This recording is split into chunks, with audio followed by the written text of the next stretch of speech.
Est-ce que vous en avez marre de travailler comme un forcené pour rien? Je vais résoudre ce problème en vous parlant d'un point important dans cette vidéo d'aujourd'hui. Bonjour, je suis Sébastien Knight, le marketeur français. Et dans cette série de vidéos, chaque lundi à 19h, je partage une pépite dans ce que j'appelle les lectures du lundi. Je partage une pépite que j'ai retirée de la lecture d'un livre qui a marqué ma vie d'entrepreneur parmi les plus de 500 livres que j'ai lus au cours des 10 dernières années pour m'aider à développer mon entreprise et ma vie d'entrepreneur. Et aujourd'hui, j'aimerais vous partager un secret que je tire du livre d'une femme auteure. C'est vrai qu'on m'a fait remarquer que ce n'est pas tous les jours que mes livres dont je vous parle le lundi sont écrits par une femme. C'est parce que les livres de marketing, malheureusement, ne sont pas souvent écrits par des femmes. Ce n'est pas ma faute, c'est leur faute. Pourquoi ils n'en écrivent pas davantage? Demandez-leur, ne demandez pas moi. Mais ici, il ne s'agit pas d'un livre de marketing, mais il s'agit d'un livre en fait au sujet de comment on pense et comment est-ce qu'on peut créer de l'abondance dans notre vie. Ce livre a été écrit par une femme entrepreneur qui est millionnaire, une de mes amies qui s'appelle Julie Ann Cairns et qui est australienne.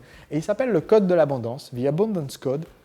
How to bust the 7 money myths for a real shark now, c'est-à-dire comment est-ce qu'on fait pour vaincre les 7 mythes autour de l'argent si on veut enrichir sa vie.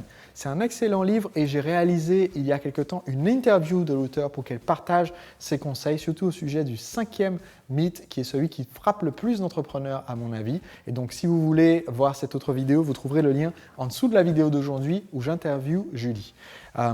Aujourd'hui, je voudrais vous parler d'un point qui est essentiel et que j'ai découvert dans The Abundance Code. Ce point, c'est le fait que trop souvent, on base notre valeur, c'est-à-dire la valeur qu'on se donne de nous-mêmes, notre confiance en nous-mêmes, notre estime de nous-mêmes, d'accord? Trop souvent, on base son estime de soi sur ce qu'on fait et pas sur qui on est. Autrement dit, quand vous avez des conversations et qu'on vous demande qu'est-ce que vous faites, vous essayez de présenter votre métier, votre activité, votre entreprise sous un jour positif. Et c'est important parce que, mine de rien, dans cette conversation, dans ce dîner, ce cocktail, cette rencontre fortuite, il se peut que la personne avec qui vous êtes en train de discuter soit un client potentiel. Il se peut que ça soit un partenaire d'affaires potentiel. Il se peut même que ça soit quelqu'un qui n'est pas directement un client ou un partenaire, mais qui peut être dans votre réseau faible, c'est-à-dire quelqu'un qui va vous amener des clients ou des partenaires. Tout ça, je l'enseigne dans mon séminaire Entrepreneur Libre et j'enseigne comment on fait pour répondre à la question « tu fais quoi ?» Mais le problème, c'est que souvent, quand on essaie de présenter notre activité sur un jour positif, en réponse à la question « tu fais quoi ?» ce n'est pas tellement pour essayer de signer un contrat ou autre, c'est plus parce qu'on essaye de se mettre en valeur, parce qu'on est en train d'attribuer notre valeur personnelle à ce qu'on fait, à son job, au travail qu'on fait. Ce qui veut dire que le fait d'être l'entrepreneur qui rame et qui travaille dur et qui est à minuit encore en train de bosser sur son truc, eh bien, on considère ça comme étant positif.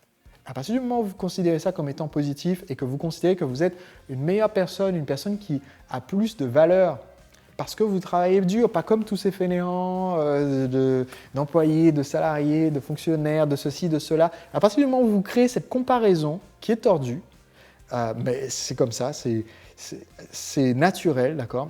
Parce que quand on est en train de lutter, eh bien, pour pouvoir se défendre, notre esprit a tendance à chercher à trouver une vertu dans la lutte, d'accord? Et donc, à partir du moment où on considère que la lutte est vertueuse, que c'est en fait bien d'être en train de lutter, c'est le cauchemar. C'est le cauchemar parce qu'on va se créer davantage de lutte, parce que ça va nous créer davantage de valeur.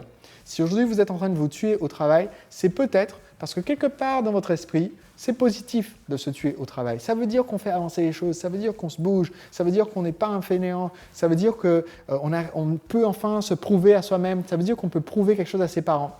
Et un de mes amis me disait qu'après avoir accompagné de nombreux entrepreneurs et avoir fait du conseil en psychologie avec eux, il s'est rendu compte que la plupart des entrepreneurs qui sont surmenés parce qu'ils ont quelque chose à prouver à leurs parents. Et ça m'a fait une réalisation mais énorme. Parce qu'en fait, trop souvent, on est en train d'essayer de prouver que en fait, j'ai eu raison de démarrer mon entreprise et de ne pas prendre un job salarié. En fait, j'ai eu raison de faire tout ça parce que voilà, je bosse dur et je vais prouver que ça marche. Et en fait, on est tellement concentré là-dessus qu'on essaie de rester actif et que ça nous empêche de prendre du recul et d'être productif. Si on décide de placer au contraire notre valeur sur qui on est, d'accord? Je suis un chic type, j'apporte énormément de valeur, j'accompagne plein d'entrepreneurs et j'ai créé plein de contenus, etc. Aujourd'hui, je pourrais Concrètement, je pourrais arrêter de faire quoi que ce soit et grâce à toutes les vidéos que j'ai déjà mises en ligne, les livres que j'ai créés, les formations que j'ai qui se vendent automatique avec ma machine à vendre, je continue d'apporter énormément au monde, je continue de transformer le monde, je continue de générer de l'argent qui me permet de vivre et qui me permet de financer des associations caritatives et des écoles au Kenya, etc. Donc, ma valeur, mon jugement à mon propre sujet, mon estime de moi-même ne devrait pas diminuer si j'arrête de travailler.